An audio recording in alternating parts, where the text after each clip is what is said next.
بسم اللہ الرحمن الرحیم۔ السلام علیکم اسٹوڈنٹس۔ آج ہمارا جو لیکچر ہے اس میں ہم نے وقوفی نشوونما کے مراحل کو ڈسکس کرنا ہے۔ جیسا کہ آپ لوگ جانتے ہیں کہ کل ہم نے پیاجے کا جو وقوفی نشوونما کا نظریہ تھا وہ ہم نے سٹارٹ کیا تھا۔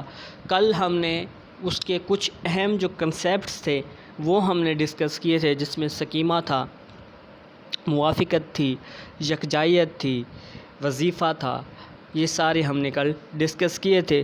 تو آج اس کی جو تھیوری ہے اس کو پراپر ہم سٹارٹ کرتے ہیں کہ آخر اس نے وقوفی نشوونما کے جو مراحل ہیں وہ کون کون سے بیان کیے ہیں، کہ کس مراحل میں جو نشوونما ہوتی ہے وہ کس طرح ہوتی ہے، کون سی چیزیں ڈیولپ ہوتی ہیں، یہ ہم آج کے اس لیکچر میں ڈیٹیل میں ہم ڈسکس کریں گے۔ اور ایک اور بات بتاتا چلوں، میں نے کل بھی بتائی تھی، یہ جو ہے ہمارا موسٹ امپورٹنٹ لانگ کویسچن ہے۔ ٹھیک ہو گیا؟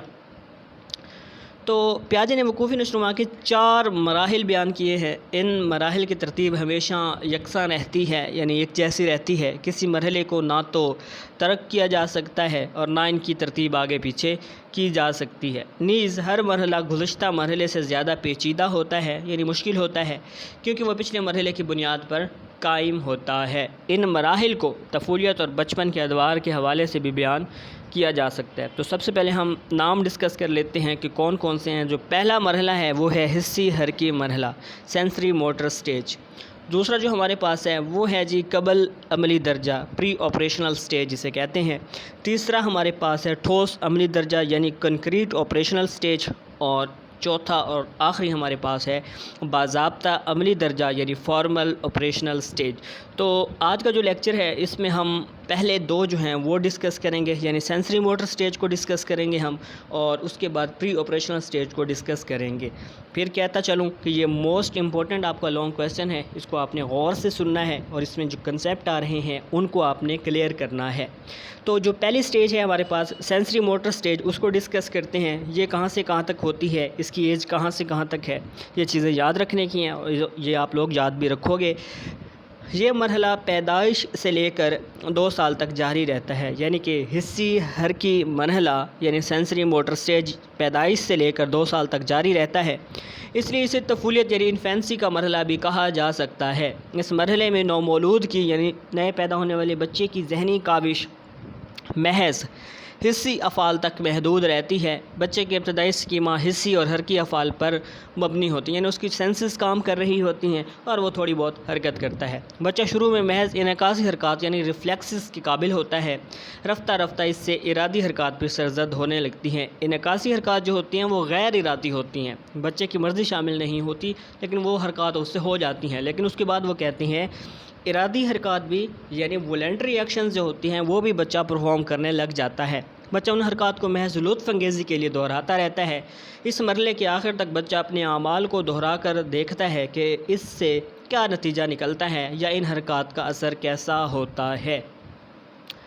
طفولیت میں بچہ صرف ان اشیاء کے سکیمہ بناتا ہے جو اس کے اعضائے حواس کی زد میں ہوں، یعنی جو سامنے ہوں، جن کو دیکھا جا سکے، یعنی جنہیں دیکھا، سنا یا چھوا جا سکتا ہو۔ جو اشیاء نظروں کے سامنے نہ ہوں بچہ ان کا سکیمہ نہیں بنا سکتا، کیونکہ وہ اوجھل اشیاء کے ساتھ تعامل یعنی انٹریکشن نہیں کر سکتا، کیونکہ بچہ بہت چھوٹا ہوتا ہے۔ 2 سال انہیں اس سٹیج کی ایج بتائی ہے، تو مائنڈ میں رکھیں 2 سال کا بچہ صرف انہی چیزوں کا تعاقب کرتا ہے جن کو دیکھا جا سکے، ان کے ساتھ انٹریکشن کرتا ہے جن کو دیکھا جا سکے۔ چیزیں غائب ہو جائیں، اوجھل ہو جائیں، ادھر ادھر ہو جائیں تو وہ ان کا تعاقب نہیں کرتا۔ گویا وہی سکیمہ بن سکتا ہے جس کے ساتھ تعامل یعنی انٹریکشن ممکن ہو۔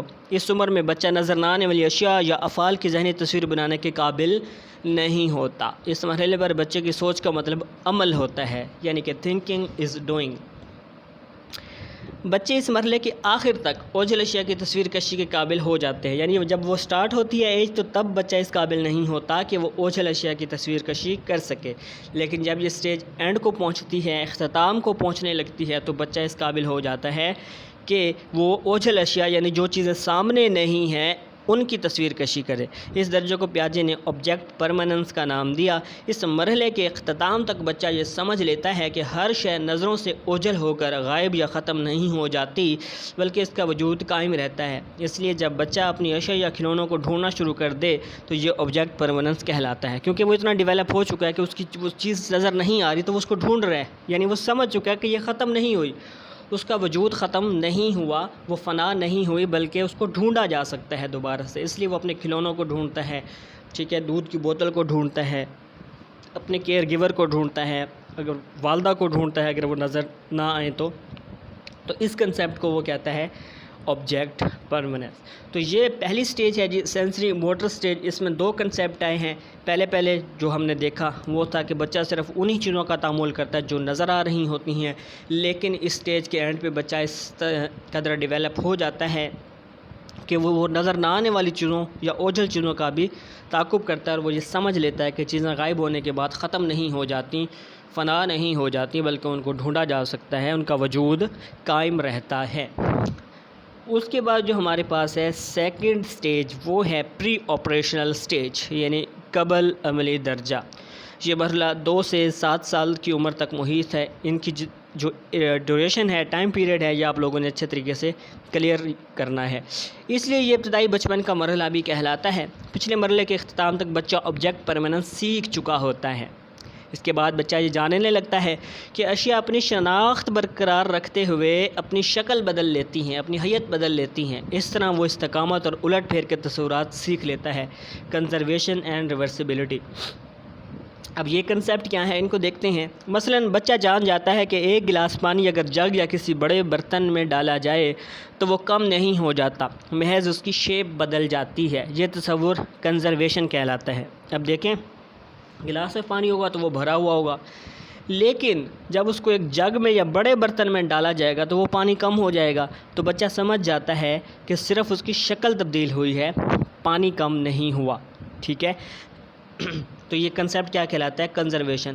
بچہ یہ بھی جان جاتا ہے کہ اشیاء کو دوبارہ پہلی حالت میں لوٹایا جا سکتا ہے۔ یہ تصور کیا کہلاتا ہے، ریورسیبلٹی، یعنی ریورس کرنا۔ یعنی جگ سے پانی دوبارہ گلاس میں ڈالیں گے تو گلاس تو بھر جائے گا۔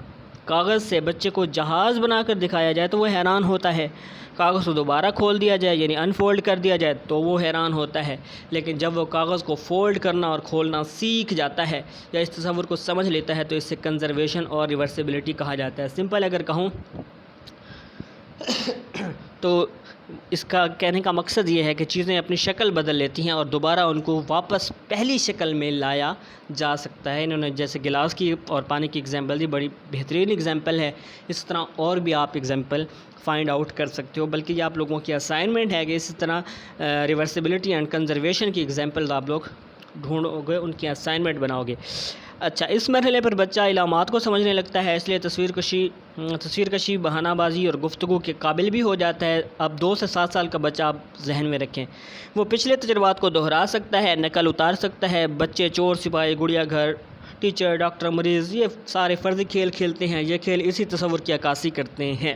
اس مرحلے پر بچہ اشیاء کی درجہ بندی کرتے وقت ان کی صرف ایک خوبی، پہلو یا صلاحیت کو مد نظر رکھتا ہے۔ اسے مرکزیت کہتے ہیں۔ بڑا اہم کنسیپٹ ہے یہ، یعنی کہ سینٹریشن کیا ہے کہ بچہ جب بھی چیزوں کی درجہ بندی کرے گا، ان کو دیکھے گا، ان کو جج کرے گا، ان کی پرسیپشن کرے گا تو صرف ایک خوبی پر، کسی ایک خوبی، کسی ایک پوائنٹ پہ فوکس کرے گا۔ مثلا بچہ پہیوں پر حرکت کرنے والی ہر چیز کو گاڑی کہہ دیتا ہے، کیونکہ وہ پہیوں پر فوکس کر رہا ہوتا ہے کہ ان پہیوں سے چیز چل رہی ہے۔ تو جس چیز میں بھی وہ پہیا دیکھے گا اس کو وہ گاڑی کہہ دے گا، چاہے وہ گاڑی ہو چاہے وہ نہ ہو۔ اس کے لیے سائیکل بھی گاڑی ہے، بائک بھی گاڑی ہے، رکشہ بھی گاڑی ہے، ہر چیز۔ کیوں؟ اس کو اس میں پہیے نظر آ رہے ہیں، کیونکہ وہ فوکس ہی صرف ایک خوبی پر کر رہا ہے، وہ ہے پہیے۔ اور اس کو کیا کہتے ہیں؟ سینٹریشن کہتے ہیں، یعنی کہ مرکزیت کہتے ہیں۔ اس مرحلے تک بچہ کیونکہ دوسروں کے نقطہ نظر سے نہیں سوچ سکتا، اس لیے وہ ہر چیز کو اپنی ذات کے حوالے سے دیکھتا ہے اور پہچانتا ہے۔ اس عمل کو پیاجے نے ایگو سینٹرزم کا نام دیا، کیونکہ بچہ چھوٹا ہوتا ہے، اس کی اپنی کنسیپٹ، اس کی اپنی ایک خیالی دنیا ہوتی ہے، تو وہ چیزوں کو دوسروں کے نقطہ نظر سے نہیں جانچتا، وہ چیزوں کو اپنے نقطہ نظر سے پہچانتا ہے، اپنی ذات کے حوالے سے دیکھتا ہے۔ تو اس کو کیا کہا جاتا ہے؟ ایگو سینٹرزم۔ تو دوسری جو ہماری سٹیج ہے، اس میں 4 کنسیپٹ ہیں۔ ایک تو ہمارے پاس ہے جی کنزرویشن، ایک ہے ریورسیبلٹی، ایک ہمارے پاس ہے سینٹریشن اور ایک ہمارے پاس ہے ایگو سینٹرزم. تو ان کو آپ لوگوں نے اچھے طریقے سے یاد رکھنا ہے. ان کو مکس اپ نہیں کرنا. ان کی ترتیب کا بھی خیال رکھیں گے اور اس کی جو ایج انہوں نے بتائی ہے آپ لوگ ایج کا بھی خیال رکھیں گے. تو جو ہماری باقی 2 سٹیجز بچ گئی ہیں انشاءاللہ وہ ہم نیکسٹ لیکچر میں ڈسکس کریں گے. اور جو ایگزامپلس کی میں نے آپ لوگوں کو اسائنمنٹ دی ہے یہ آپ لوگ لازمی لکھیں گے. جب بھی کالجز اوپن ہوتے ہیں تو وہ آپ کا جو کام ہے جو اسائنمنٹس ہیں وہ چیک ہوں گی. ٹھیک ہے. تو انشاءاللہ نیکسٹ لیکچر میں ہم جو 2 سٹیجز رہتی ہیں ان کو ڈسکس کریں گے. اللہ حافظ.